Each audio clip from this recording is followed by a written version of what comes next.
the digital lecture with us in Sweden, Swedish SPR. I am the president of the Swedish SPR, and I've invited Callum Cooper, whom I've met at some conferences. I met him and Chris Rowe in Paris 2 years ago, where they had papers on this subject, after-death communication. And I invited them, both of them, to a seminar in Stockholm. But because of this pandemic, we haven't been able to do anything about that idea, but I hope to do it sometimes next year, where we also can meet, not only have it digital. It's far more inspiring for all persons. But for this time, it was Callum Cooper I invited. And I can say that besides the members of the Swedish SPR, there are, I guess, perhaps some persons in Norway. I think also members of the SPR in England is here. And perhaps also in US. So that's very inspiring that we can connect and participate in each other's arrangements. I can mention also shortly, before we come to the evening to the topic of the evening, we have next digital lecture will be with Dr. Julia Mossbridge, April 29, about precognition, time travel, and consciousness. Some of them may recognize her as a rather leading researcher and also co-author of famous books. That's April 29. And the lecture that is new, not yet mentioned in any newsletter, is May 11 with an Italian scientist, Dr. Riccardo Manzotti, who will have a lecture about the spread mind, a new view on consciousness. May 11. We will send info to all of you on the websites, both in London and here in Sweden, and also for the Norwegian people. This evening, yes, we will have Callum Cooper talking about after-death communication. Can I ask you, Callum, is it okay if we interrupt you now and then if we have questions, or do you want to wait with them? I don't mind either way. If someone's got a pressing question during the talk, they can ask it. If someone needs to ask a question right now before we start, I'm happy with that. Whatever suits anyone here. Okay, so if we have any question in mind, we can put them directly, and we'll see. You will decide if the answer is short or long. Yeah, I'll keep my headphones in, so I'll be listening, and I can hear anything as we go along. Okay, and that's, I think, what is necessary. My technician, Rasmus, also had a few words about. We try to be unmute, and when we will ask questions, we, of course, push the button so we can talk, and so all of us hear. To introduce you, Callum, I have asked Professor Adrian Parker, to say a few words about yourself before you continue about yourself. Are you prepared, Adrian? I demute. Yes, okay. Yep. Fine. It's a great pleasure for me actually to be able to introduce Cal. Can everybody hear me? Am I heard? I can hear you. Yeah, okay.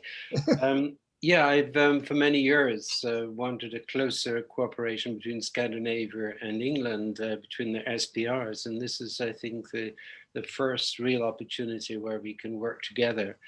And it's befitting that we have a topic that's so central in research that was the reason that the whole area began, namely the issue of what happens when we die. It's also actually topical this week because we had a confrontation between a medium, actually a British-Swedish medium, Terry Evans, and a so-called critic. He's actually a book publisher, Christus Sturemark, and the unfortunate thing was that it was a confrontation that left science totally out of the picture. It was as though there had been no scientific work in this area, and the critic was able to say every medium that's ever been tested has been proven to be false. Well, I'm sure Cal will have something to say about this, and I think we should send a copy of this talk to the critic afterwards. I just want to say a few words about Cal. He's extremely well qualified for the talk this evening. In fact, death is one of his teaching areas, death and bereavement, I should say. Yeah,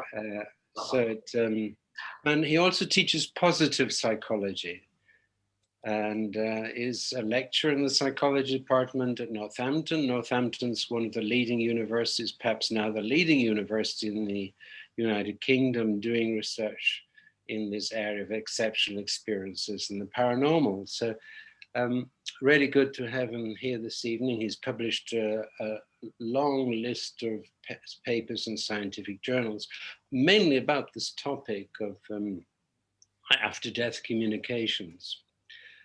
I worked together with him on one of his books about Alex Tanos, science psychotherapy, but he's published, I think now, about 5 or 6 books. I've lost track. He's published so many now. So he's extremely active, but I've left out perhaps his most important area, that is social media. I don't know anyone who really is so active in this area, who knows just about every person worth knowing in this field. And I have almost, I was about to say, I've yet to meet anybody who's said a bad word about him. He's what we would call in Swedish, en trevlig grabb. He's a nice guy, and everybody seems to like him. So that's quite an achievement in this controversial area. Even the skeptics seem to like him. And he's won several awards from not only from skeptics, but from the mass media for his ability to communicate. But this evening, he's going to talk about after-death communications. So over to you, Cal. Yeah, thank you very much. That was a beautiful introduction as well, Adrian. Thank you very much. I'm sure there are some people out there with bad words. We're just not looking in the right places. I'm sure if you linger to Wiki, you'll find a few. But yeah, I certainly lecture on a few things at the University of Northampton, and you mentioned there as well positive psychology. I think that's something that we all certainly could do with some of during the past year and a half or a bit more, especially in lockdown circumstances and just all the various changes that we've gone through. I think it's been a very testing time for all of us, not just in our own mental health and our goals and our well-being and just keeping positive, keeping active, finding things to do, but then all the various things that you've faced. And for many of you, you might have actually been victims of COVID-related bereavements. And that has been very difficult, with whether you were allowed to see those loved ones beforehand, and also how you were actually allowed to grieve afterwards, how the funerals took place, whether they were limited on how many people could actually be there. So COVID has been cruel in a number of ways, and you can see it in a variety of different walks of life. Everyone's got their own individual story to tell on how testing it's been. So yeah, if you can turn to positive psychology and embrace some of that, it really is helpful, and it's probably helped save a few people to actually get them through, especially if they've had to isolate alone as well. So you'll see many overlaps to those issues with this presentation. So what I'm going to do now is share my screen. Oh no, I'm already sharing. I think the host has done that for me. So No, no, I can't. I only see you. Okay, well, I'm going to bring up this screen. Let me know if you can see this. Can you see my slides? No. No? Okay, well, what I'm going to do is... I think that Rasmus maybe needs to allow you to share the screen. Oh, I think it says that screen sharing has been disabled, but let me have a go now. Can you see? Happened. Yes. Can you see my slides now? Yep. Yes. There we go. What about my webcam? Is it just me, or can you see other people in the chat as well? Well, we see you in one One part to the right, among Okay. 4 other persons, yes. Okay. Do you want me to leave the webcam as it is, or shall I turn my camera off? I think Have it on, please. Leave it on, yes. Leave it on. keep Okay. it on, yes. See if I can just minimize it so it's just. Just trying to make it so it's just me, if possible. Just so I can see all the screen.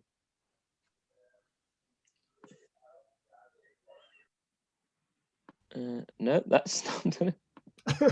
It looks fine from our direction at the moment. Okay, well, put my video back on. Well, let's see how far we get with that. It's blocking some of my my view of the slides. I've never had it crop up like this before.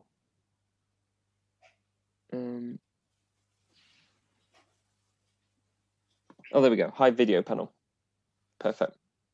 So I can just see this. So after death communications, and as Adrian mentioned as well, and Goran as well, University of Northampton, that's where I'm based, within our research group, Exceptional Experiences and Consciousness Studies. So within psychology, we have 3 specific research groups. One is to do with well-being and social psychology and a few other things. Another one deals with child and adolescent mental health and counselling. And the other one is this, Exceptional Experiences and Consciousness Studies. So we are a group of researchers involved in parapsychology, transpersonal psychology, religious and peak experiences, consciousness studies, neuroscience, and psychology as well. So everyone under that banner is pretty much involved. We have a positive psychologist leading us, Dr. Liz Gulliford, who's becoming more and more involved with parapsychology, which is great because there are quite a few overlaps there, some of which I've written on before with regards to positive psychology and parapsychology. And we've been going technically since 1998 under a different name, though. We were known as the Centre for the Study of Anomalous Psychological.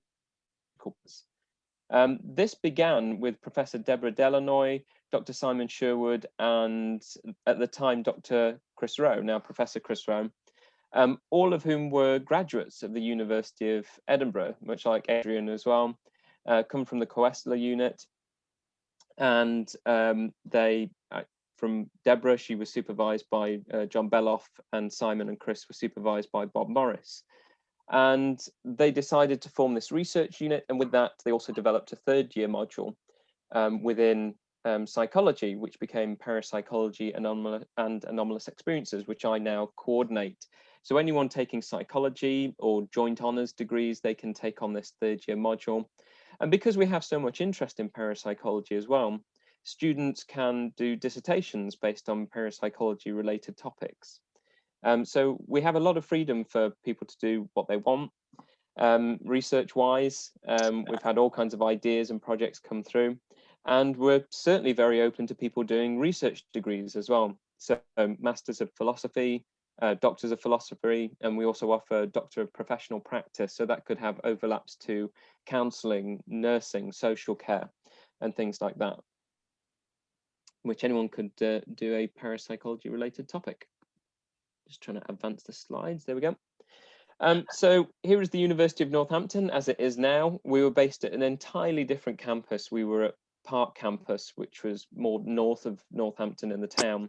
Now this is smack in the middle of town. This used to be the central railway hub for all the import and export coming by steam train. And it's right next to the canal system as well, which would have worked in tandem. So the canal system's still there, which is why this is called Waterside Campus. And the student union has some of the remaining train track and used to be the train shed. So the design is quite beautiful, and it's quite an impressive campus. But this is where we're based. This is where all the parapsychologists are based, and also our psychology labs, which are mainly kitted out for parapsychology purposes as well. So that's pretty much where we are.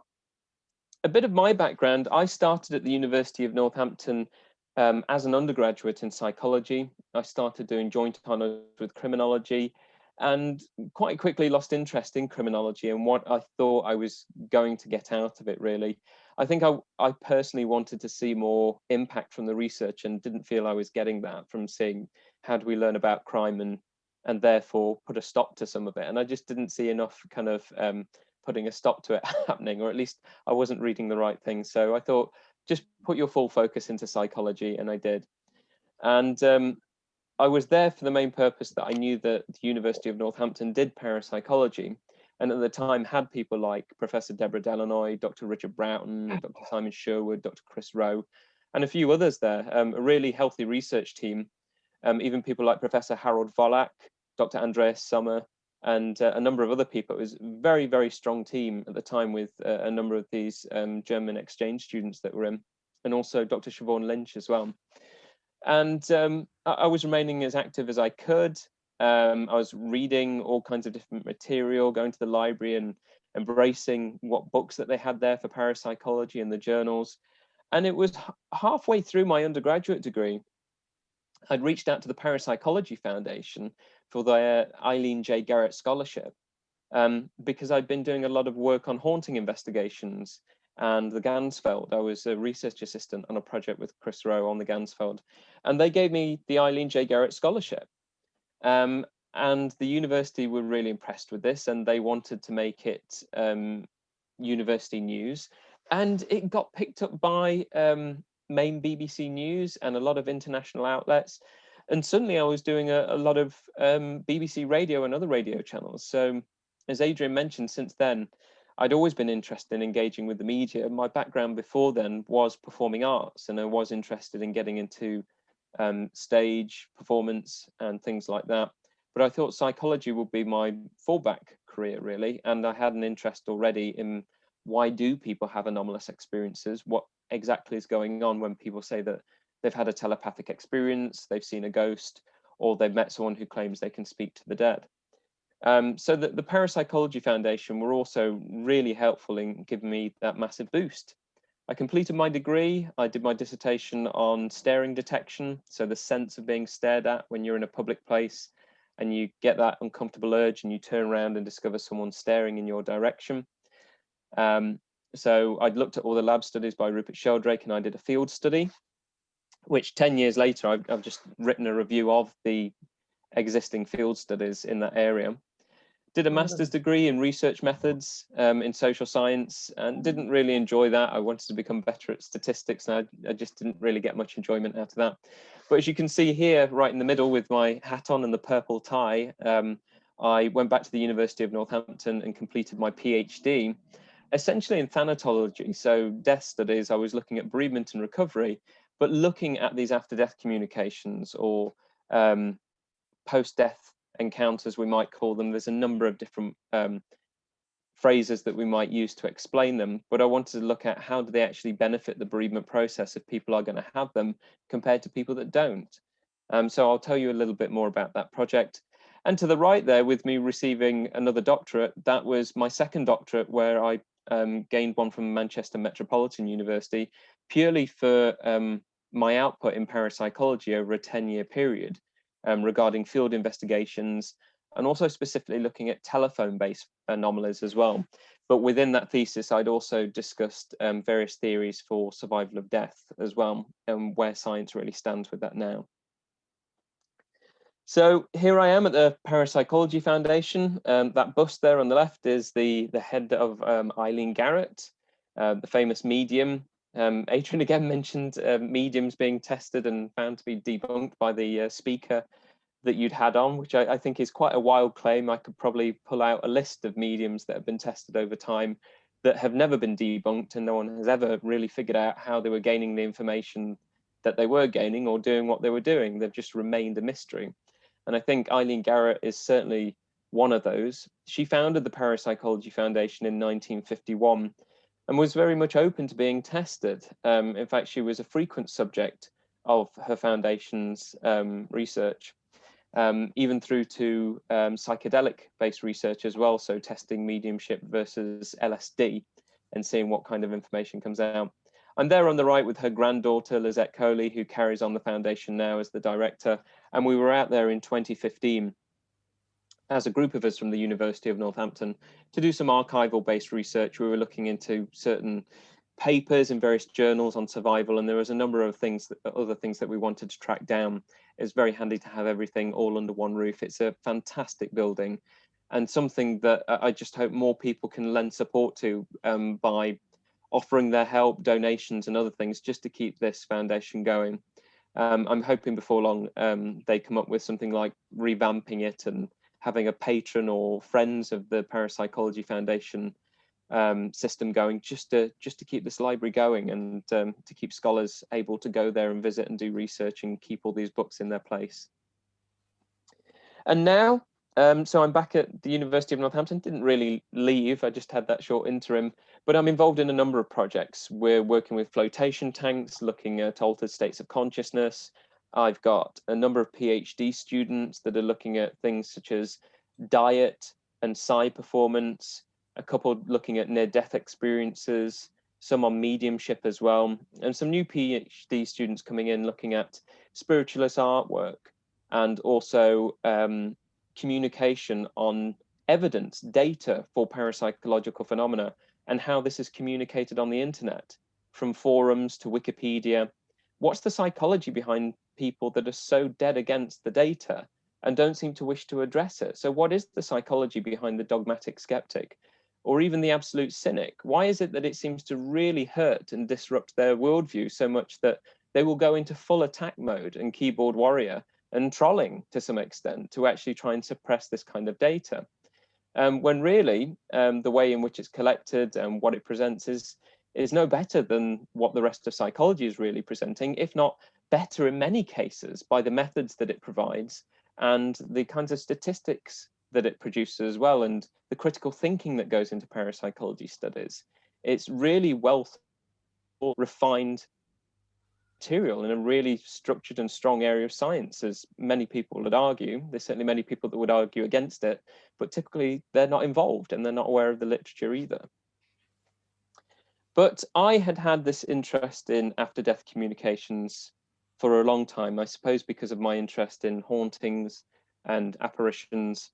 And so when I went back to the University of Northampton to do my PhD, I knew that I wanted to do it on some aspect of apparitions, and so decided to look at them surrounding death and look at their impact on bereavement. Even though medical literature might say that these phenomena were recognized around the 1970s or so, that's really not true. You could go back several centuries and find various books discussing this topic, but in a formal research capacity, we can turn to the Society for Psychical Research for them gathering such accounts and then trying to apply some form of structured analytical method to sorting out one case from the next. So the Society for Psychical Research was founded in 1882 at Trinity College, University of Cambridge, by a number of well-noted scholars, including Henry Sidgwick. And here we have on the left, Frederick Myers, and on the right, Edmund Gurney, even though their names are opposite in the title at the top. That's how it was presented in their paper. Edmund Gurney passed away during the writing of this paper. He didn't complete it. So Frederick Myers came on board to actually complete this study. They'd taken a number of accounts from a 2-volume book, which was a masterpiece for the Society for Psychical Research called Phantasms of the Living. And they wanted to look at specifically apparitions occurring soon after death. So within that, they'd extracted 231 cases of hallucinations of the dead, in which 28 occurred within 1 week of the death of the individual that had been visualized. So many accounts were revisited from Phantasms of the Living, where 134 cases of post-mortem apparitions were then analysed.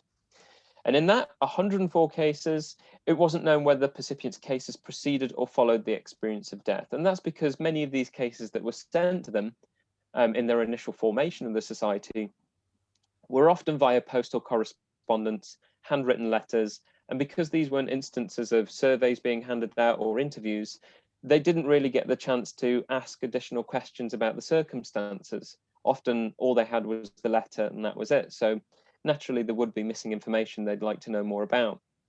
In 40 cases, the experience of apparitions occurred within a 24-hour period. Now, over time, this has become known as crisis cases. So within 12 hours leading up to the death of an individual, at the point of death, and 12 hours afterwards, people may have these experiences where they encounter the dead in some way, not necessarily through apparition, but it could be a sense of presence, through to dreaming of that person, hearing their voice, certain smells, tobaccos, perfumes, aftershaves. It could be a number of things. But it was typically within this period, and people wouldn't know necessarily that the person was dying, that they were in a state of trauma.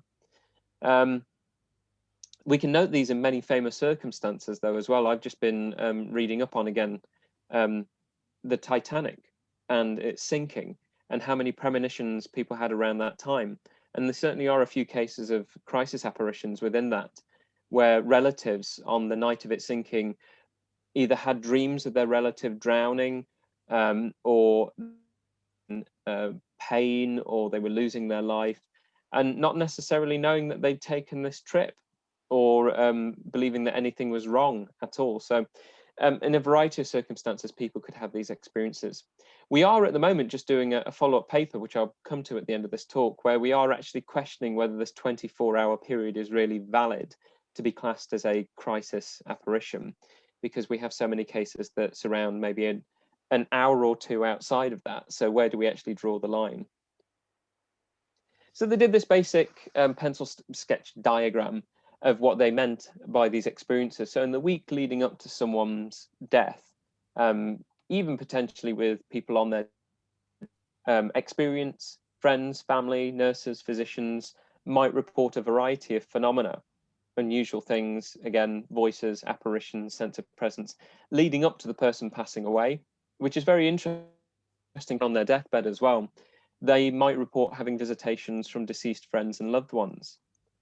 And then experiences at the moment of death. So particularly people feeling winds, and again, changes in smells in the room, and things like that that are not attributed to the dying body per se.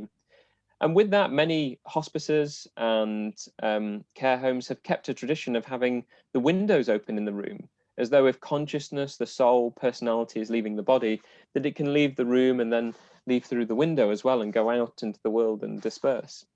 And then in a year following that, people might keep reporting various kinds of phenomena, but they seem to disperse over time. But that's not to say that they stop within a year. People report them for many years afterwards, just potentially to a lesser extent, because they might become integrated in their day-to-day lives. They might not recognize them as much as they initially did during a time of what we might refer to as bereavement. So I think one of the things that was really important for psychical research and recognition as well for these after-death communications is the report on the census of hallucinations. A very large report that was all done via postal correspondence that came out in volume 10 of their proceedings in 1894. And with this, one of the main questions that was asked, that went out to over 17,000 people, 17,000 people via postal correspondence back then, for what was relatively a small society at the time. So that's extremely impressive.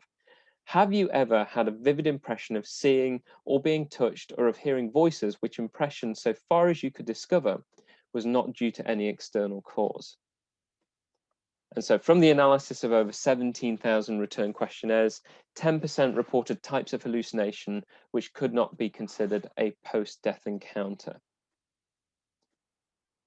And with those, there were various sense of presence type experiences that were reported. But this overall survey was looking at a variety of psychical type phenomena, including telepathic experiences, precognition phenomena, even apparitions of the living as well. Hence why we have the book Phantasms of the Living as well, which was looking at both kinds of phenomena when people see apparitions of living and dead people. So when did this research really get recognized? Well, the Society for Psychical Research continued to publish on aspects of phantasms of the living, and re-going through that data, re-going through the census of hallucinations and what people were reporting from that. Even looking at that sketch that I showed you from Edmund Gurney and Frederick Myers of that moment before the peak and then a year afterwards, other researchers were looking into this, such as Camille Flammarion. He had a 3-volume book in which he'd done his own independent study called Death and Its Mystery, before death, at the moment of death, and after death. Many studies were done Afterwards, Sir William Barrett, 1926, produced his book on deathbed visions. By the 1950s, various textbooks that were starting to come out on death studies and bereavement were very steadily starting to recognize sense of presence phenomena, but only within a few sentences or so. Certainly not a whole paragraph, not a whole section dedicated to it, and certainly not an entire chapter or a whole book on these anomalous phenomena surrounding death, which is really interesting. Sigmund Freud had also noted in his complete works that if people have these kinds of experiences, sense of presence phenomena or other kinds surrounding death, it is essentially delusional and people are hanging on to grief too much. I think he referred to them as psychotic delusions, but it was really a throwaway comment. And it was, I suppose it was early Freud as well, because both Freud and Carl Jung became members of both the American and British Societies for Psychical Research. Indeed, Freud had written on telepathy, which he was particularly interested in, while Carl Jung was interested in a whole variety of psychical phenomena. But when did it get recognized? Well, 1971, I guess, is really the turning point for medical science becoming interested.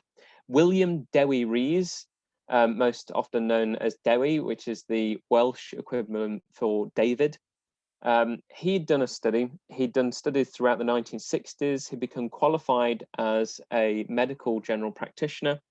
So already held the title of doctor, being a general practitioner, and had worked in rural Wales and also spent time working in Canada. And he was very active as a GP for doing research. He was publishing in various journals on road accidents, rural fatalities with tractors and things like that. He was fascinated with death and our reactions to it. And he'd done a few papers on people's negative reactions through bereavement. And so he followed this through. He really wanted to get accepted by the research community and didn't think he would as a general practitioner. So he took his training to King's College London, where he was able to take up doing a medical doctorate as a research thesis. Now, he wanted to do this under the banner of medicine, but his idea of interviewing the bereaved about their experiences was not considered strong enough to be considered to be purely based within medicine. But there was a professor that was really interested in a study based in psychiatry. So his MD is based in psychiatry, but his main skill was as a general practitioner, working doctor. And so he did this study, asked people about their experiences. And towards the end of interviewing them, he discovered that a few people said that after they'd lost a loved one, they felt their presence around. And so this really fascinated him. No one had really said this before. He'd interviewed 293 widows and widowers. So he went back to them, re-interviewed them, and asked them about these sense of presence phenomena. And his findings were quite shocking to him because it caused an absolute revelation, and he had to change his thesis to focus on these rather than just negative reactions. So 293 widows and widowers, all interviewed again regarding their hallucinations of their dead spouse. Roughly half, it was about 55%, reported these experiences, and they were found to be most common within the first 10 years following loss. Gender, social groups, age, levels of depression, it didn't really play a factor in whether someone was or wasn't going to have one of these experiences. So this is Dewi later on in life. I had a fair bit of correspondence with him during the time of my PhD, which was really useful. Sadly, I never got to meet him face to face, and I really regret that I never got the opportunity to do so. Sadly, I only attended his funeral. So at least I was in a room with him once, technically, and I got to meet his family as well, who were very pleased that I'd had communication with him, and in a way I was continuing on his work. He felt very pleased that his work was being taken seriously still after all this time. Certainly his publication, he took his thesis from 1971 and immediately published it in a paper in the British Medical Journal in volume 4, and is widely cited even to this day. So one of the questions he asked was, how did these experiences influence the bereaved? Well, the vast majority of people said that they find their experience to be helpful. Some people found them harmful, as in they were initially scary, but later on, most of these people tended to find that they incorporated their experience into moving forward and coping, and other people just weren't sure, so neutral. Just take a drink. So the next person to really carry this forward, I focused a lot of my time finding doctoral studies, doctoral theses, to actually read where people had taken this forward. And the next person to really do it was Julian Burton. His thesis came out in 1980. He studied at International College, which I suppose was a version in the United States of the Open University, so correspondence learning. And his background was in performing arts. That's what his BA was in. And he was a well-known actor in the United States. His famous film, most famous film, was called A Bucket of Blood. I've never seen it myself. I should really track it down and check it out. But while D. Scott Rogo was an assistant editor to Fate magazine, he reached out to Julian Burton for him to write a summary of his thesis and research for Fate magazine. So that came out in 1982, which gave some further background to what he did. So he conducted PhD research, International College in 1980, later published a summary. He had a survey design, 206 people. One of the comments he made in his article was, "I'm afraid a bias still exists which considers it unacceptable to deal at face value with experiences such as seeing ghosts. The patient is trained to deny the experiences or to explain it away as holding on to the loved one." So the only reason that Burton went back to actually do a thesis on this very topic was because of an experience he'd had himself. And here it is as follows. "I had always felt a strong bond between us." So this is his mother who had passed away. "I'd always felt a strong bond between us, but by September, most of us in the family had returned to our routines, reconciled to her death. One evening that September, my wife and I were entertaining relatives. I was in the kitchen cutting a pineapple when I heard what I thought were my wife's footsteps behind me to the right. I turned to ask the whereabouts of a bowl, but realized that she had crossed to the left outside of my field of vision. I turned in that direction to repeat my question and saw my mother standing there." Burton described his mother's apparition as looking 10 years younger than she was when she died and in good health. She was wearing a detailed pale blue gown, which he had never seen before. He continued, "Ma!" I exclaimed. She smiled and then dissolved. She did not disappear, she dissolved. I let out a great sigh and felt as if a heavy weight had been lifted from me, a weight I had not felt until then. So I probably found another 8 or 9 at the time theses that had taken this on, and they were interview studies that looked at no more than 12 to maybe 20 participants, some even less than that, where they'd really gone into detail about living with these post-death encounters, these after-death communications. And then I found a few more after that as well. So there's probably about 15 doctoral studies that have looked into this. And a few of them are in the SPR library as well. I certainly collected quite a few of these myself. But how did I take it forward? I found that a lot of people, even in popular books like Hello from Heaven by Guggenheim and Guggenheim, and I think it's Goodbye Again by Eddie DeVers, who had done a PhD on this, there was a lot of mention as hope as a healer, or these experiences gave me hope.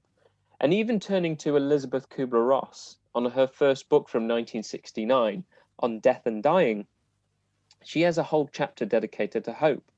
But in the context of these experiences, no one really explained what they actually meant by these experiences giving them hope. And so I wanted to look into this further and understand how hope was impacting on bereavement. And so I was reading things like Snyder's work on the psychology of hope. This was my introduction and stepping into positive psychology. I found 100 participants who were split into 2 groups, and 50 people had encountered significant loss that they were happy to recall and talk about, but hadn't had any post-death encounter, and the other group had anomalous experiences.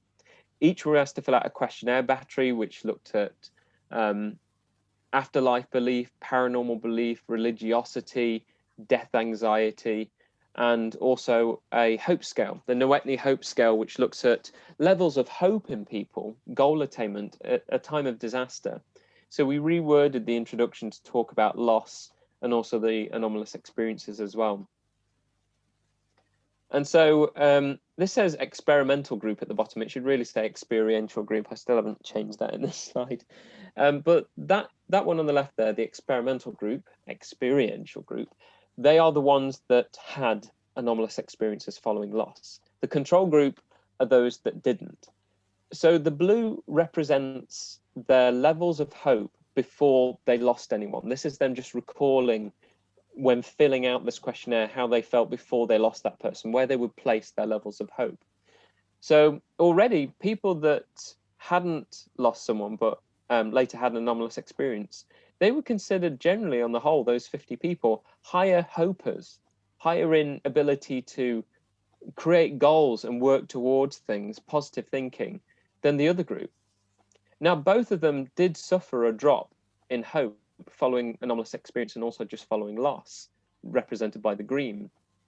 But for the experiential group on the left, that drop is not statistically significant. For the one on the right, it was a statistically significant drop from before and after and those levels of hope, suggesting that for the experiential group, having an anomalous experience, even though it does, we all drop in our hope levels because of that being torn away from a loved one through death, the experience was helping facilitate the gap of loss, creating this continued spiritual bond. But what do we actually mean about hope in that context? Well, potentially, it gives people insight to a win-neutral situation. So not a win-lose, but win-neutral. If they're having this experience, it might make some of their prior beliefs or readings, or even if they didn't have any knowledge or understanding of these experiences beforehand, it gave them something to question, to look ahead to. When I die, maybe I might become reunited with this person because I've had this experience. They still exist in some way. So two potential things could happen. Sorry, just taking a drink.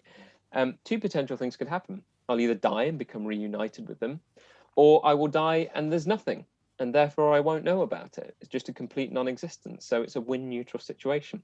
That's one of the various levels of thinking that could come into that. But this is the only study to really look at it. So we were seeing hope as this facilitator of the gap.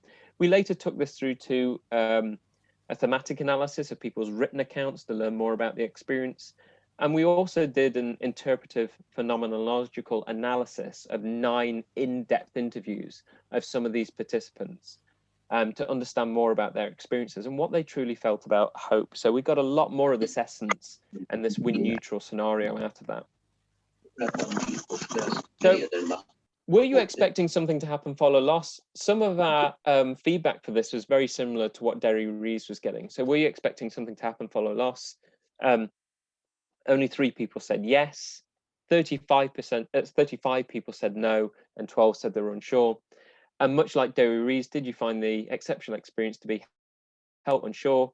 43 found it helpful. Only 1 person found it harmful because they said it was scary, the fact that it suddenly happened, and 6 said they were unsure. And quite often in the unsure category, they have to take time to actually take it in and understand where this experience fits in their worldview. Thinking back to that pencil sketch about the moment leading up to and then after death, after a year, here is what we were getting from our surveys. So within a day, so within that 24 hours following loss, people were reporting a high number of experiences, sense of presence phenomena, synchronistic events. Within a week, and then I've gone up to a year and then beyond. So it sort of goes up, down, up again, and then slopes off beyond a year. But bear in mind, the initial one was based on well over near 200, I think it was, people. This is just 50. So I think if we actually increase the number of people here, we get something that was very similar to that initial pencil sketch, but still showing that they're most prominent within the first year in terms of recall, remembering these experiences. Beyond a year, that was only 3 participants of the 50.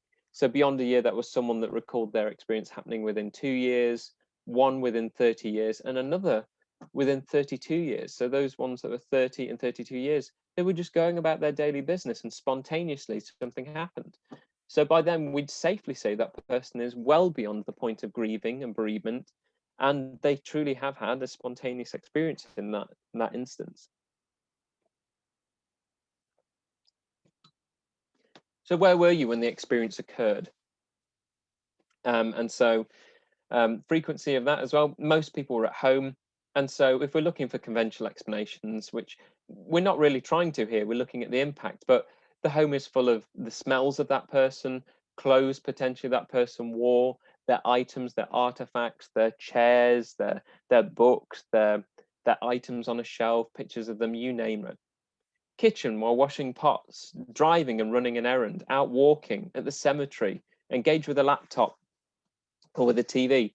And interestingly, away from home, which I find those ones very interesting. If you're staying in a hotel or staying with friends, or you've gone on holiday, and then you have an experience, especially of seeing an apparition of that deceased loved one. Why there and then? Because that particular scenario environment doesn't necessarily have anything attributed to that particular person.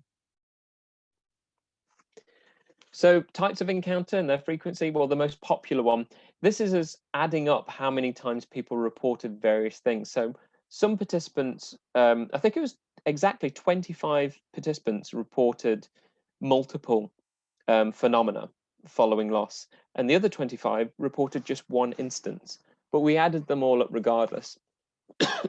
Excuse me. So sense of presence was most popular. Voices and sounds, apparitions, dreaming of the deceased, and then psychokinetic phenomena, PK. So this could be movements of objects related to the deceased, or electrical disturbances. One of the most interesting ones in terms of that was an end-of-life care nurse that had told me about all of her other experiences working as a nurse and seeing apparitions in the hospital of dying patients, or even deceased nurses who used to work on the ward, seeing them with other nurses, so multiple witnesses as well. Remarkable background and career and the experiences she'd been exposed to. But her own experience was that she wanted to tell me about was regarding her own husband. They both had a pact that whoever died first would give evidence that they'd survived.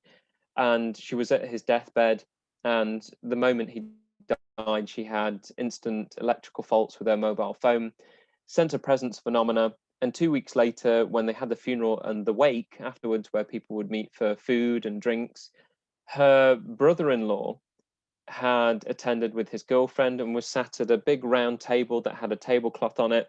And he put a pint glass down with some drink in it in the middle of the table, so he says, and it started to move out from the table and then over from the table edge and then hover 3 feet away from the table and then drop to the floor without smashing and only spilling a little bit of liquid. And 5 other people saw this and gathered round. Everyone was just watching in stunned silence. My participant, she was called over at the time to come and have a look at this. Now, this just made her experiences more concrete with the fact that 7 people had been witness to this bizarre instance. But for her, that was confirming things of her husband showing a sign and added to all the other phenomena. The brother-in-law of the deceased, he didn't know what to make of this because he'd mocked anyone that reported unusual experiences. So for him, this really challenged his worldviews, especially given the fact that this was seen by multiple witnesses and it was his pint glass. So beyond that, symbolic experiences, something that relates to deceased items and artifacts and other things like that. Could even be things like seeing robins or butterflies landing on things. Related smells, being touched, seeing lights, synchronistic events, changes in temperature, and also premonitions of death came up. So, excuse me, I think Adrian has a question. Okay. You. Adrian? Actually, I don't have a question. I'm following it with great interest, in fact. Okay. Fine, go ahead. Glad to hear it. Glad to hear it. Well, we're just summarizing really what we make of all of that research to that time and surrounding what I was looking at. I just demonstrated essentially within my work that not only do people casually talk about hope, if we want to go about measuring it, we've looked at it in a quantitative sense. We have quantified it at least once and measured a change in hope levels by the scales that are out there, the surveys, and we've interviewed people on it as well. So that exists within my thesis. We've presented on it. We do need to write this up desperately and get it published, maybe in an emotion-based journal or death-related journal. And that's something that myself and Chris Rowe will work on. But Stanley Krippner, Professor Stanley Krippner, wrote a brilliant chapter on this topic within Lance Storm and Michael Thalborn's book, The Survival of Human Consciousness. There's a brand new book coming out on Is There Life After Death by Leah Rookaby and Robert McLuhan. through the Society for Psychical Research, which is, I suppose, the latest anthology on evidence for survival after death. But in this one from 2006, Stanley said, often the experient has a severe debilitating mood of depression or grief dissolved as a consequence of a change of outlook due to these experiences. The experient comes to believe that the deceased is not suffering in any way and therefore is happy. So this causes some of these positive changes. In other cases, the relationship issues are resolved, especially if you've ended on unfinished business or arguments or didn't get that chance to say goodbye. And generally, they are therapeutic in nature, so they have useful applications. So regardless of hearing what TV critics think about this, illusionists and magicians and you name it, saying, oh, it's bad to go and see a medium. Not that I looked at that, I only looked at spontaneous experiences, but this is very comparable to the benefit people get from going to see a medium as an alternative to bereavement counseling or something similar. They're therapeutic in nature, so they have useful applications. So long as people aren't spending money on going to see mediums to a ridiculous amount, if they've just taken a word of comfort or an experience and they've taken that as comfort and it's changed their worldview, it's helped move them further on or quickly away from bereavement and move on with life, form new goals, move forward, then that's a good thing, regardless of how or why these experiences are generated. But indeed, that is a topic of interest for parapsychologists. Until science develops the technology to confirm or falsify the survival hypothesis, so whether consciousness or personality is indeed surviving after the brain and body dies, it is up to the experience, so those who have these experiences, to dismiss them as exceptional experiences that are curious but unimportant anomalies, or to construct them into exceptional human experiences and revel in their transformative power. So beyond that, Chris Rowe was at a scientific and medical network conference. He met Evelyn, and she was interested in doing a study on these phenomena. And she'd put in I think a bid to Salvia at the time, and they were very much interested in supporting the project. Chris had told her that he'd been working with me on these experiences as well and wondered if she wanted to collaborate, because Evelyn isn't a scholar by background. She's written a lot of books on these topics and pieces, but she knew that if she was going to get research funding, then this kind of research would need to get out into research journals and face peer review. So there needed to be a structured process, structured methodology, structured analysis, and people that know the background and literature. So I suppose me and Chris were really the people to do that. And we also teamed up as well with David Lorimer, who's the director of the Scientific and Medical Network as well. So we started off with sending out surveys in really extensive ones that take about 45 minutes to complete. They're all done now and closed down so that they aren't active at the moment. But we spent a lot of time in Geneva at Evelyn's house, sitting around a dining table, going through every single question to make sure that it said what it needed to say and that we're happy with the wording. And then we had to create a French version and a Spanish version as well. So here we are in Evelyn's garden. I'm stood there next to Chris in the blue, and there's Evelyn and David there on the far with the green top on. And we are the core team for this project. And it really is taking what William Dewi Rees did with his 293 participants, large interview-based survey in the next step. So that survey initially brought back over 1,000 respondents. We obviously had to look into it for frivolous cases where people had maybe put silly answers. There was only 2, maybe 3 of those maximum. All the other ones seemed to be extremely honest and sincere, and people had taken a lot of time to fill in that questionnaire, and it's told us a lot. So our first paper on that, the main core paper, we got one out that was just ahead of it that's not the core paper, thanks to Marjorie Wollicott, that's now published in Explore, the Journal of Science and Healing. But the main core paper that just summarizes all the main statistics of every single area that we questioned is now accepted for publication in the British Journal of Psychiatry Open, so BJ Psych Open. We tried for the British Medical Journal, but as you can imagine, during a time of COVID-19, various top journals like that and the Lancet, they are only interested in COVID-related topics primarily.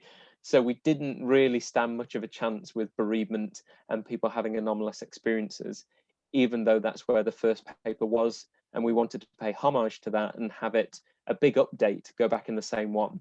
But we thought since it was psychiatry related, let's try and get it into a good psychiatry-based journal. So we've gone for BJ Psych Open, and it should be shortly coming out in there. But we've got various other things to look at. Crisis cases, I mentioned those before. We're questioning that 24-hour period. That's something that will come out in either the journal or the proceedings of the SPR. The same for messages received when people believe they've had messages from the dead. You know, are they generic messages or are they very specific? We've published that paper in Explore that's on all the various sensations, bodily sensations people might have. Renard Everard, he's sent a paper that we're all co-authored onto a French journal on psychiatry that's mainly looking at negative experiences people report. But then there are these other various types as well. We're going to look at dream visitation, sounds, touch, smell, and some other things in more detail. And we've got a lot of written communication as well from these surveys that we need to analyze. We keep joking about it, but realistically, there has been, since we started in 2018, there could be about 10 years worth of data to actually go through and get out into various journals. And we've just received more funding from BL to get out at least a German version of the survey as well, to gather more data and allow us to also get other aspects of this written up for various outputs as well. So this research hasn't ended. We are taking it further forward, and we can keep you updated with what we're doing. So this is the one in Explore: perceptual phenomena associated with spontaneous experiences of after-death communication, analysis of visual, tactile, auditory, and olfactory sensations. So that has just come out. I believe you can read that online version, the corrected proof, by going to Explore online and looking at it. And I have written on other aspects as well. I've written in the book Continuing Bonds and Bereavement, and also the Routledge International Handbook of Critical Positive Psychology. We're seeing that various domains are opening up more and more to parapsychological phenomena. So in that first one, I've written on considering anomalous events during bereavement as evidence of our survival. How far do they go beyond conventional psychological explanations and present evidence for survival? That's a topic that I've also contributed to in that recent anthology on Is There Evidence for Life After Death, where I've looked at anomalous experiences in the funeral industry, which I'm still looking into further, thanks to support from the SPR. And within this, I was working with Edith Stephan and David Wild, looking at a variety of anomalous phenomena and how it impacts on our lives, our well-being, our positive psychology. But I got to speak again about after-death communications as well. So with that, if any of you are interested in this research, not just after-death communications, but the wide spectrum of parapsychology, I know many of you are members of the organization we're now speaking through, but also check out the SPR, you know, the founding organization of 1882, also the Parapsychological Association, and I mentioned earlier on as well the Parapsychology Foundation as well. So with that, thank you very much. We had a recent cyber attack on the university, so my email has changed, and usually I have an email address now which is callum.cooper2@northampton.ac.uk. Very annoying, because I just had callum.cooper for 10 years and I've now lost access to that. I can retrieve some emails, but if you want to email me, callum.cooper2@northampton.ac.uk. You can follow me on Twitter as well, and my website is callumecooper.com. So thank you very much for your time and patience. We're doing so much on this research going forward, which I think is something to present at a later date when we've got much more published and out there. This is just a broad overview of the topic of after-death communications. I hope it's been interesting and insightful, and I welcome any of your questions. I'll close this down now and I'll come back to the main room. Okay, many thanks, Callum. It's quite impressive documentation you have. Thank you. In this very big issue of survival. I mean, it's the most difficult issue in science to come close to this question of survival. I have some possible questions, but I can let other persons first. I don't know if either you ask directly, or if you know, you can, if you push the bottom, participants, you I can can see there's have a possibility to raise your hand. I can see there's some questions in the chat already. I could look to those and answer those ones first. Yeah. Goran, what's happened? There's a shadowy figure around the top of your head. Did you sort that out? Saw the flickering. I don't have any ghosts here. I can see it too, but I don't think it's anomalous. No, no. I can hope so. Sheila, you read our paper in Explore Journal, was interested to see the questionnaire you used. We were asked for British Journal of Psychiatry Open for the full questionnaire. Because we're still using it, and ordinarily people are asked in the appendices to publish the questionnaire, and it has been open to the public. Chris has put something in that we've got another year in a way of what's it called, embargoing it, because we want to protect the questions that are there. So after a year or so, we're going to make sure that BJ Psych Open then get the questionnaire to add into their open access. I could potentially, Sheila, if you want to email me, show you if I can find one anyway. I'm gonna have to dig into my files, a PDF of the original and the breakdown. But at the moment it's all closed down, but there is some way that I could get you access to that. See any other questions? Apart from that, it was all thanks very much. So there's no other questions. So if anyone has a question beyond the chat room. This seems to be a topic widely accepted among hospice staff and nursing home experience staff, and yet still not accepted widely among medical practitioners in the USA. Do you think this is changing? I think there is a massive difference between attitudes to anomalous phenomena in the USA and then elsewhere in the world. So just speaking to nursing staff solely within the UK, when I was doing these surveys initially, I'd spoken to some medical doctors that were interested in it and told me about things, but those that were coming forward with experiences were mainly nurses. And I said to the nurses, like the one that was an end-of-life care nurse that I'd worked with, I said, why is this? And she said, as nurses, we're meant to be very much emotionally kind of involved with the patient or down to earth with them. And for the doctors, they're just going boom, boom, boom, trying to deal with everything and try and keep some emotional distance. Otherwise, it'd all be too much for them to be so involved. And so they wanted to create that detachment. So anything to do with family traumas and anomalous phenomena, they wanted that separation. Whereas the nurses were even open to their own experiences, as I mentioned, of seeing other deceased nursing staff or physicians on the hospital wards later at night. I think there's a strange shift where the USA, for whatever reason, in some sectors, are just still creating a lot of resistance for this, which is surprising because we had Duke University in the 1920s establishing parapsychology, a lot of resistance to Rhine, J.B. Rhine doing that and founding parapsychology along with the support of William McDougall and many others, but there were a lot of people that were against him. And parapsychology was pushed a lot through their educational systems and produced all kinds of things. John F. Kennedy University had a master's program in parapsychology in the 1980s. But now, if you look at it in higher education, parapsychology is way down on their list of educational priorities. In most places, it's shunned. Whereas in the UK,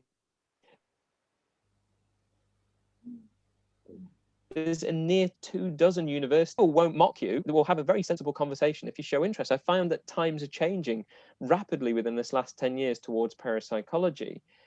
But it's weird. There are some journals that show resistance. I'm working with a colleague right now to look at the overlap between religion and parapsychology and how the two go hand in hand. It's with the editor of the Christian Parapsychologist. And I said, right, well,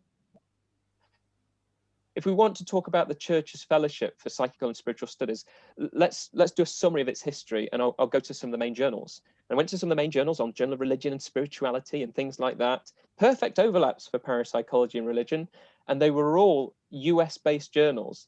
And I just approached the editors each time and said, would you be interested in this in principle? These are the authors, you know, this is who I am, this is the topic. Dismissed it out of hand. We're not interested in that kind of thing. Really? These are your topics. This is the journal's aim. Yeah. Well, it's not for our readership. We get so many papers and we've got to really filter them. And, you know, in one case, I pressed them further and they said, it's because of parapsychology. We're fully aware of parapsychology. We're not interested in the paranormal or telepathy or things like that. It's just, no, just please go somewhere else. Went to a British-based journal of the same topics. Absolutely fine. That sounds wonderful. Thanks for approaching us first. Love to see a draft. Complete change in attitude, extremely hostile, because people fear all kinds of attacks for allowing this through. I mean, many of you might be aware of Etzel Cardenier's paper that went in American Psychologist, and then a year later, Arthur Ruber and Jim Alcock responding to that, and it's embarrassing the response that it got. I'm surprised the response got published because of how poor it is as a response to the data.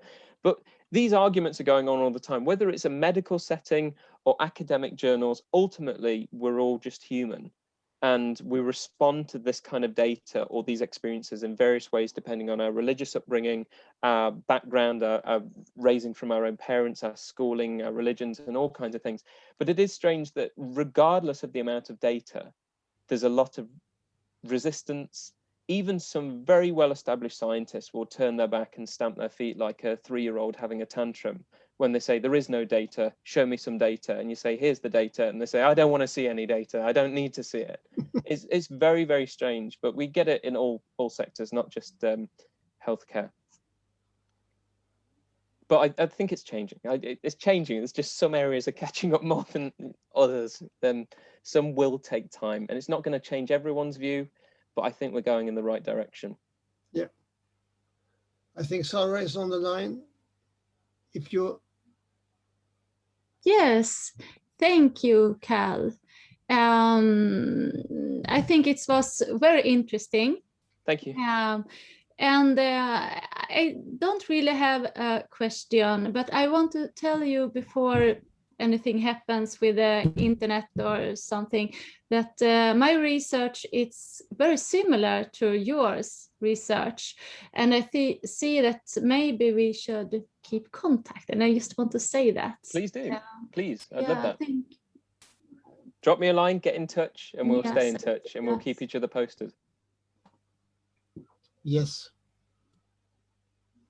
Anybody else? Yes, I wonder if I might just add that I'm Sheila Rower from the United States. Okay. And Sheila. wonderful talk. Thank you. I just want to say we do have a few pockets where we are making some progress. And You are. Christopher Kerr in Buffalo, New York, who's works with the hospice there, has published some data about end-of-life experiences.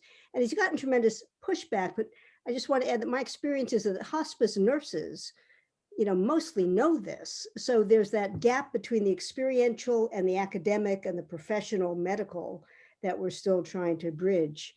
But on an anecdotal individual level, it's all there. So it's very schizophrenic. Mm.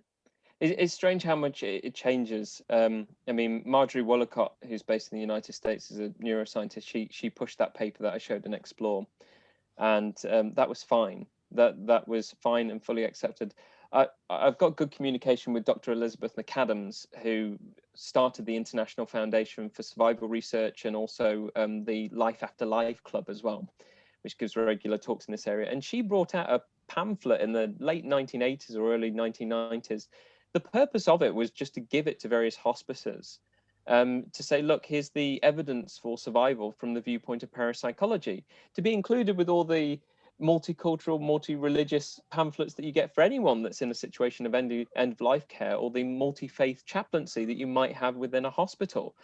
And a lot of hospitals in California were accepting of this pamphlet and grateful that she handed it out, pointing them in the direction of the Life After Life Club. She experienced at the same time a lot of resistance, saying this isn't acceptable.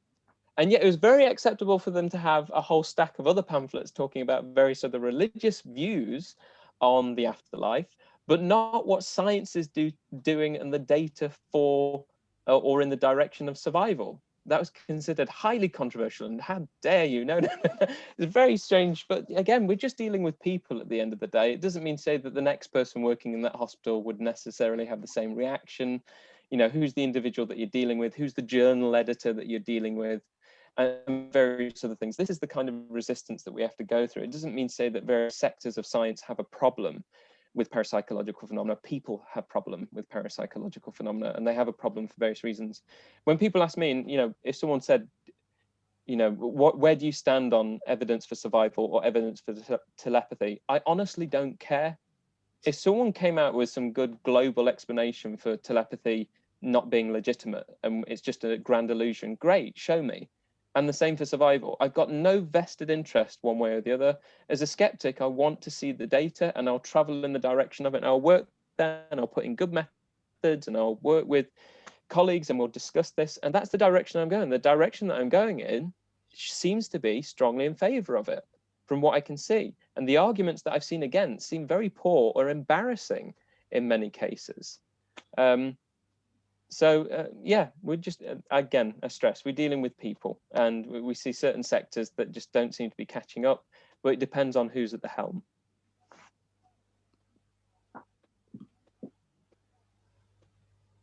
I can partly understand the resistance because, I mean, survival of the consciousness is one of the biggest challenges for science for centuries or decades.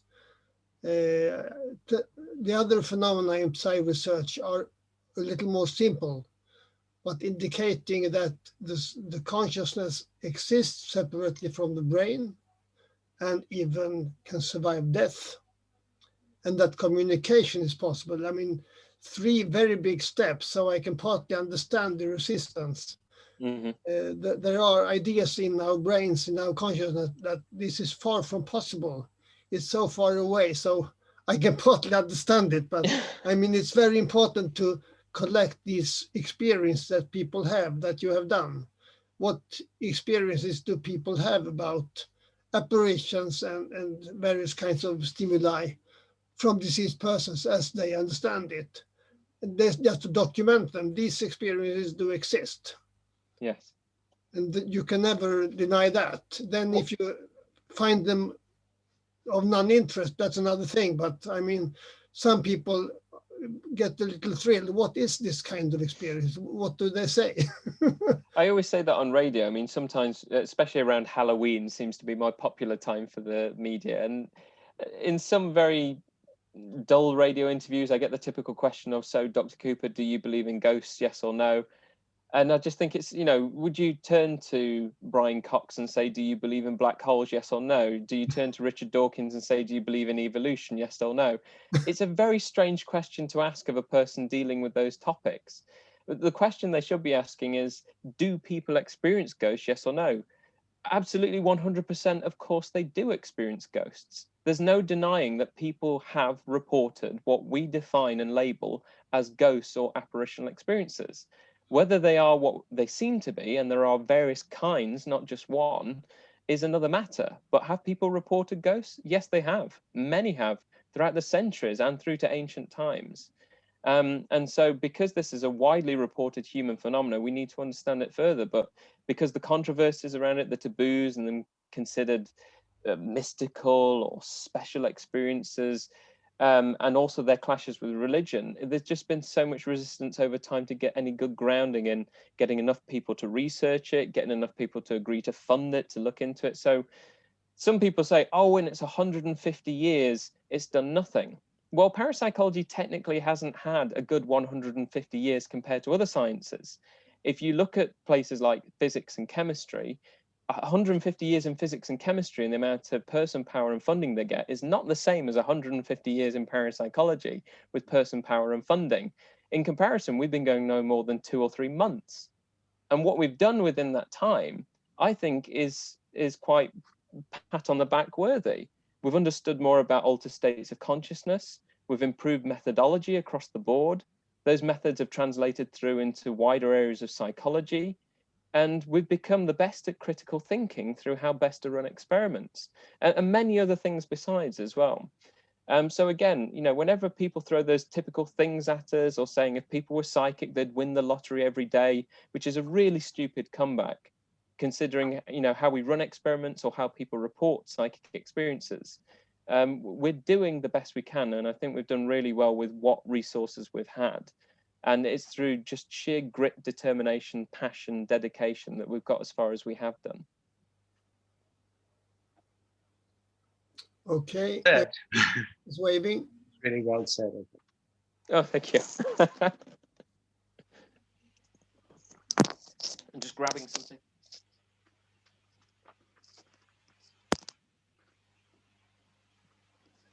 Sorry, if you've asked a question, you might have to ask it again. Eva Britt, are you waving? Ava, you might have to unmute. Now. Yes, I can hear you. Okay, hi there. Hi. Seems to be very interesting what you're doing. Thank you. I have a little problem with the language, but I want to ask you if you can tell me a little bit how you prepare the ladies in the investigation when you were doing this experiment. I mean, I'm working with the unconsciousness as a therapist, and I'm working with hypnosis and so on. So I know that the unconsciousness can do a lot of things. So I just want to know a little bit about how you prepare them. Females, prepare ladies. Yeah, the ladies. I don't think we've really considered any. I mean, certainly women report these experiences more than men do, and there's a difference between openness and acceptance towards anomalous experiences between men and women. I mean, we've also recognized this within the sheep-goat effect. So the sheep being the believers of the paranormal, and the goats being those that resist, the skeptics. And you will get more goats that are males and more sheep that are females.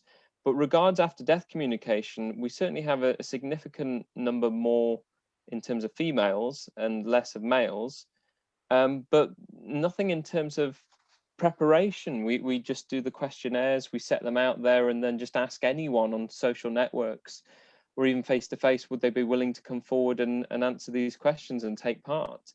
And the numbers just speak for themselves, in that more females report them than men. The only thing that you could actually then look to next, which I've potentially got a new PhD candidate lined up that wants to look at this, is sex and sexuality differences as well, and sexual orientation and experiences as well. We've looked at mediumship and a lot of male mediumship with homosexuality and things like that. But again, when it comes to preparation of people and talking about their experiences, I suppose that might be the difference between us as psychologists doing this research and collecting data, and your world as a therapist, and how you might address male and female clients that might want to speak about these experiences, and how you as well as a therapist have to prepare yourself for how you approach one person over the other. So we've just opened this up and said, here it is, here are the questions, anyone and everyone come in and tell us your story, so that there's really not been any preparation in terms of gender differences involved, if I'm honest. I'm not into gender. I just want to, I was curious to see how you prepare them, because I mean, if you really wish something will happen, if you wish to experience something, you will, maybe. That's what I mean. And how you put the question to them. I think in our time of preparing all those questions, we just tried to make sure that we weren't leading in any way. There were some instances where we had to be, just to make sure we were getting the right answer and that people understood the questions. But I can't stress enough that as we designed the questionnaire, David, Chris, Evelyn and myself, we were spending 3 or 4 days solid sat around a dining table going through these questions one by one.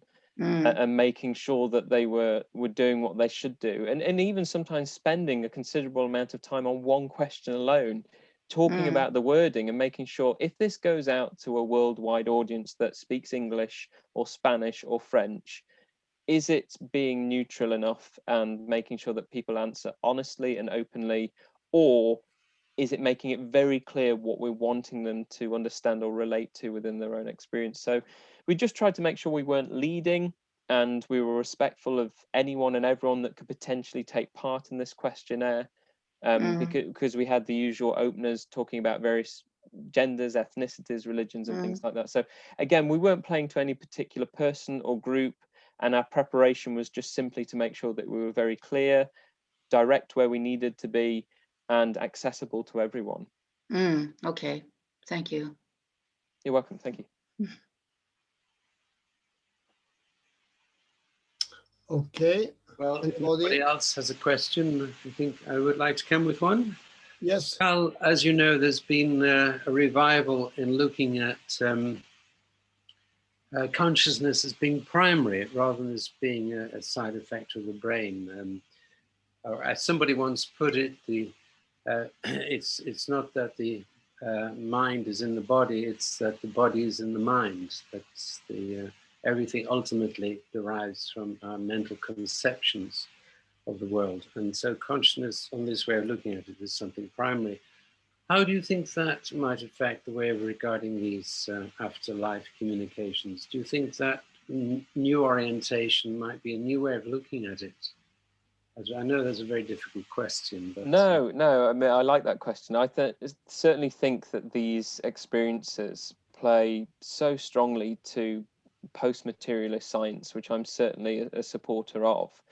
Having read, there were two books that came out several years ago, Beyond Physicalism and The Myth of an Afterlife. And both of them also incorporate modern science to look at these questions, you know, leaning on neuroscience to look at the brain and consciousness. Both of them in many ways hit a brick wall, where Beyond Physicalism does support psychical research and these kinds of anomalies coming through, whereas the other one is trying to dismiss them in its various chapters, and in some cases with not very good cause. But they certainly do play to it, that something else is going on that doesn't meet our conventional conceptions and understandings of psychology.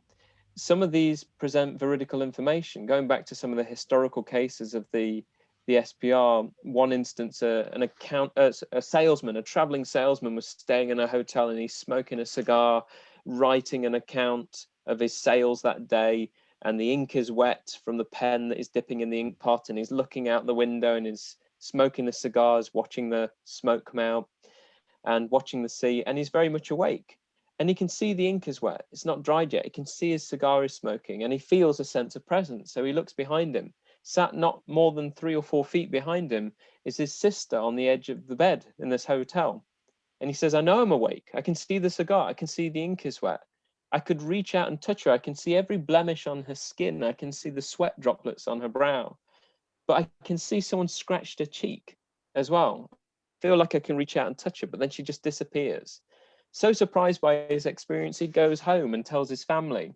His dad mocks the experience. He's never been interested in these anomalous type experiences. His mother is absolutely distraught when he describes everything, including the blemish on the cheek. And she stands up and screams. He says, why? And she said, I thought no one would know. I thought I was doing a good deed. And they said, a last kind act. And they said, what are you talking about? And she said, well, I went to her in the chapel of rest. I went to the coffin and I sorted out her hair. I did her makeup.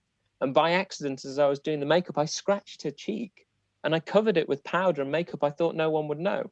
No one but her knew, because she knew her daughter's body was going to go into the ground and forever remain. And yet he is miles away at this hotel.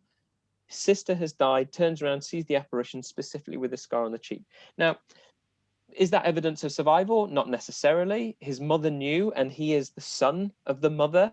Is it a telepathic connection, and he feels his mother's anxiety, the fact that she's scratched her deceased daughter's cheek and he's picked up on it? Even so, that's interesting. There's supporting evidence for a non-physical connection between an information exchange. And he's gone back and said it. Eileen Garrett, the famous medium that I mentioned, towards the end of her life, she didn't believe she was getting in contact with deceased personalities. She thought it was perhaps more telepathic, and she was reading sitters in some way or available information somewhere. Even so, it's suggesting a non-material mechanism at play and a non-materialist perspective of science and psychology. So certainly these ADCs, and that's just one of many, many examples I could put to it, play to that. And so why people play so hardly and get so defensive over materialist science? There was something else only this week within the news about something to do with, I couldn't even tell you, but it was something to do with something they discovered in a new molecule or cell or something that they said, oh, this is going to challenge science's views, which I thought was great. That's got nothing to do with psychology. And some people have said it before. Chris Rowe reminded me that Jim Olcott said it in the foreword to a book or one of his own books, saying, if this phenomena were real, it would throw out everything we know about science as it stands, or it would change everything. No, it wouldn't. It would be the same as it is right now, as we're talking right now, because people have always been reporting these things. We've already got a good grasp of science. We've already been looking at these things. So all it would do is just incorporate them a bit. Things might shift around a little bit, but we're always learning and understanding. That's what science does. It wouldn't throw everything out. That is a ridiculous statement. Things remain the same because they were the same an hour ago as they will be an hour later and a day later and a week later. So I think post-materialism is just saying, look, let's be a little bit more open-minded in our own skepticism. The skepticism is not there to say no, it's to say why, and it's to question. Don't put stopgaps in place, ask questions. That's what skepticism is for. Yeah, that's really great. And just a clarification, you're quite right. Jim Alcock's argument has been there's never, even in quantum physics, been any phenomena that have defied the basic limiting principles of science. So why should parapsychology have any? Well, the new particles, I think they're called beautiful quarks, and they're Right. the basic limiting principles don't apply. So he has his answer now. So it might be important that there are also things like entanglement that defy the basic principles. So I think that's a fallacious argument. Really. Well, I'm not that surprised, Cal, when you mention these reactions from skeptic people that you throw all science away. I'm not that surprised because there are very kinds of emotional reactions that are not really been thought through exactly. We need to have a very calm discussion with skeptic people about these issues, but in public discussions, you will meet all kinds of reactions, and I would not be surprised.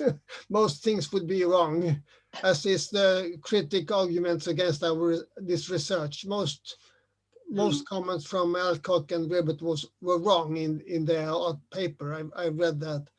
Most arguments were wrong, but that's what happens. They presented no evidence to support some of the claims that they were making, or sometimes they would just self-cite. That they would just cite their own previous statements that they'd made, which is not a supporting argument, or it wasn't playing to empirical data. And some of them were just old hat. The lottery analogy was used and various other things.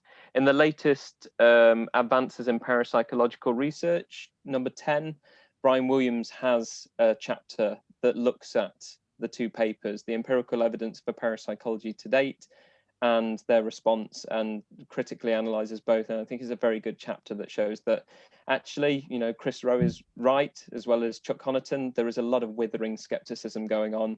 And as much as we advance with our methods and moving forward, some of the skeptical arguments haven't shifted in 80 or 90 years. No. They need to keep up with the research, or else just butt out, stop commenting from the sidelines. Yeah, I got that book yesterday, so I will have a look at it this weekend. Jim Alcock does Yes, have one point, in my opinion, and that's we have a massive heterogeneous phenomena and nothing to bring it all together. No meta theory, as it's called. No theory of all these diverse phenomena. Absolutely. I mean, I agree with that. That has been true of long-standing. psychology. Psychology lacks a meta theory.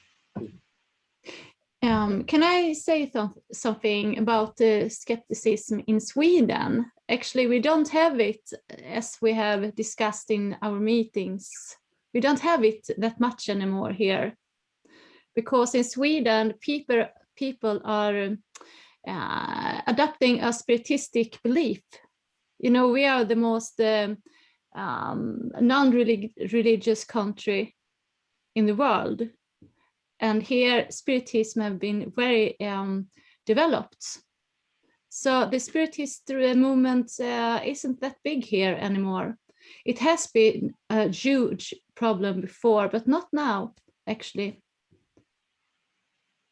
We have various varieties here in the UK because we have the Spiritualist National Union, which is one of the largest church movements that we've got. But we've created suitable overlaps with them, where at one point they might have been a bit hostile towards psychical researchers and parapsychologists. Now we engage with them a lot to gather data from their churches and demonstrations. At the Arthur Findlay College, which is their central hub, it's their main base. The University of Northampton, thanks to funding from the SPR and other sources, we have our own lab there on site. With one of their attic spaces, so we can test mediums on site. We've got facilities for Gansfeld, so we're creating more and more suitable overlaps between, the researchers that might not be involved in parapsychology and are considered skeptical advocates, but want to be involved, want to understand, want to test, want to challenge, well-noted parapsychologists and spiritualists who want to understand the science. And I think that's the way forward, not be hostile towards each other and talk behind each other's backs, but talk face to face and all work together.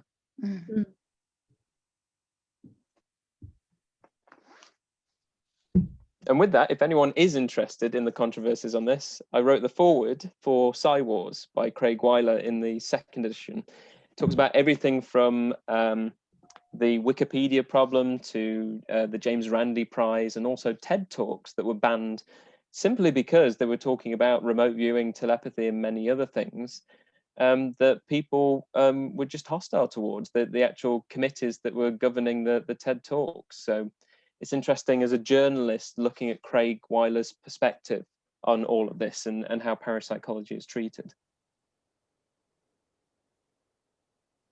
Right. Anybody else? I just want to say, I think you've given a great talk, and I would really like to make the Swedish mass media aware of the talk. I hope we can let them have the website address. Oh, by all means, yeah, I'll type it in again. Pop it there. Yes, by all means. I also want to thank you for a great talk, and I have a question regarding, you have been touching the subject of the history of all of these phenomena in the entire parapsychological sphere.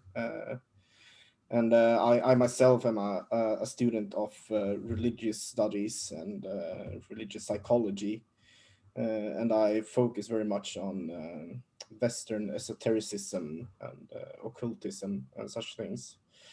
And I've seen these huge similarities and how the same subject matters are handled in different ways, but altogether handled. And what I want to know is, do you think we have enough historical context, or do you think we could gain more in this field from delving further into a deeper historical context? I think, look behind me. This is some of the SPR literature and then some. We've got a really good historical concept of psychical research, and then also turning to various religions and so forth for looking at cultural changes and beliefs over time. I think what we have is a bit of scholarly and scientific amnesia that also Edsel Kardenia had mentioned, where you get people doing modern research now not taking into account any of this, and as though it's a new thing. No, it isn't. People just aren't going and engaging with libraries, archives, doing their research and realizing that a lot of the things that you think is a new idea or a brilliant original project, it isn't. Many people have done it before. What you need to do is understand where it is to date and take the next step. We did that with flotation tank research, and even though loads of media portrayals and movies make out that parapsychologists have dealt with the flotation tanks, they haven't. But people had certainly mentioned them. So I had to trawl through all this like mad. In our paper in the JSPR a year ago now, I was really proud of our literature review, because the biggest trawling exercise I did to find anything, searching for the keywords, flotation and other things. So I think we are on good grounds already. It's just knowing where to start, and that you need to embrace libraries, embrace archives, mix it with some internet searches as well, so you can cross-reference, cross-check your internet checks as well. Our modern students and undergraduates now, we have a big problem with them just relying on Google Scholar and things like that. No. Use that library you're paying for as well, or public libraries and anything. Books are so important, mixed with all the other sources as well, because then you also know what's perhaps not truthful, is not matching the rest of the data.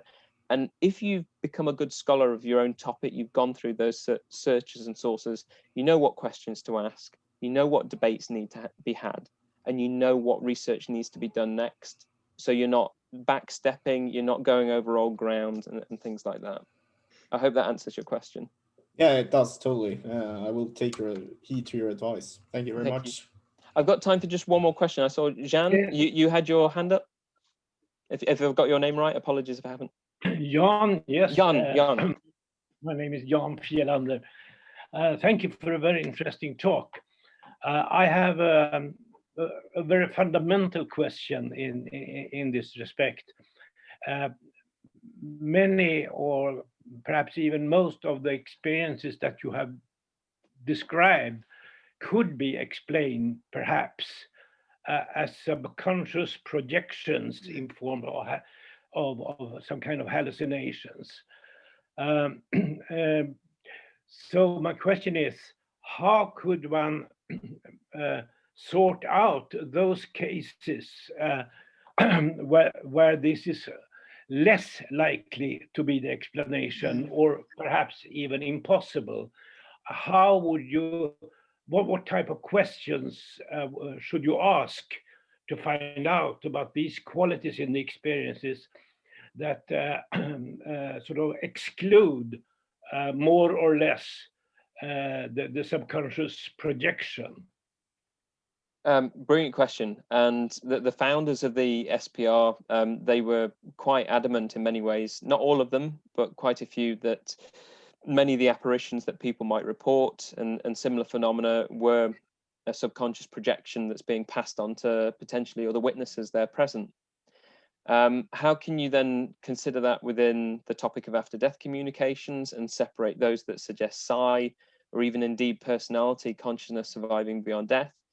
Well, we need a filtration process. And I talked about, to some extent, Occam's razor potentially being helpful, but there's problems there. So Occam's razor, if you're not familiar, many of you aren't familiar with it, it's this whole principle that as you take a razor blade and you're shaving down the layers of likely explanations, you're the one that takes the least amount of layers to go through, the easiest next step in terms of conventional explanations, what we do know, is probably the likely answer. But if we don't have, as Adrian mentioned with Jim's comment on a global theory for psi, if we don't understand its mechanisms, then it puts it too many steps away. So, psi could be the simplest one-step explanation, but because we don't have a working model for it, it puts it too many steps away, and we divert to other steps that are within what we know, but probably aren't actually the truthful answer. And so within the after-death communications, what can we at least do to separate those that are interesting from those that are generic and probably are more likely to have a conventional explanation? A message of goodbye, a dream that I saw them and hugged them, a sense of presence, they might go over here. What we might put over here are a message of goodbye, thank you so much for all your time. Do you remember to go and check out in that field that I managed for so many years and I passed on to you in the will? Take these instructions and by the old tree on the field, dig by the biggest root that you see.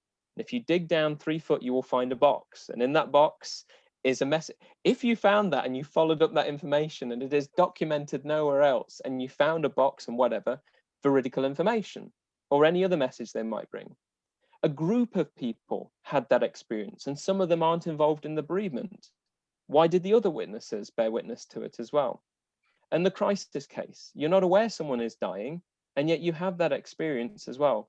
And it might bring veridical information and other things. We have 3 categories there that all play to parapsychology that don't, by even the way they're playing out, the behavioral characteristics don't play to conventional understandings of psychology and our mechanisms. So they're at least putting them to one side, from which we could then take them, do more interviews and refine the quality of that data, the eyewitness statements, the information coming forward, and any follow-up information that was involved. It's the best way we can go. It's a route that we can go down. And I think many people have said this before me. It's just one way that we could refine the better material, the better quality, and try and give more focus to it than the really generic stuff that's still of interest to parapsychology, but it goes nowhere because there's nothing to go on. It's not deep enough. It's not detailed enough. But there's certainly stuff that we've got in these 3 other levels that we could play to. and that would take us to, you know, a whole new level. It would cause a filtration process, but it's at least taking us somewhere. Douglas Stokes talked about it recently in the Australian Journal of Parapsychology, and he was looking for cases of unequivocal psi, which he was playing to this idea of the white crow and having this exception to the rule. I liked his idea of, he talked about some cases being a grey crow, and I think that's the best you can have. You could have black crows and you can have grey crows. I don't think you ever at this point can have a white crow. There's always an if, a but, a maybe, which stops it being pure. But you can have some that are certainly not black and that they're just fuddled. They're in this kind of category. So I think grey crows are very possible and they exist. I don't think white crows yet, unless we have these working models and we've gone a bit further, and we've certainly got a plenty of black crows. Well, thank you. Thank you. With that, Goran, I am going to have to shoot after this, but it's been a pleasure speaking to you all. Thank you so much for having me. Yeah. I'm glad you enjoyed it, and the questions have been fantastic. It's been wonderful to see you. Thank you, Cal, for sacrificing one of your first nights at the pub to give us a talk. Had it here, had it to hand, brought it from the pub. Yeah. Take care, everyone. It's been really nice speaking to you. Thank you. Bye-bye. Bye. Bye-bye. Stay well.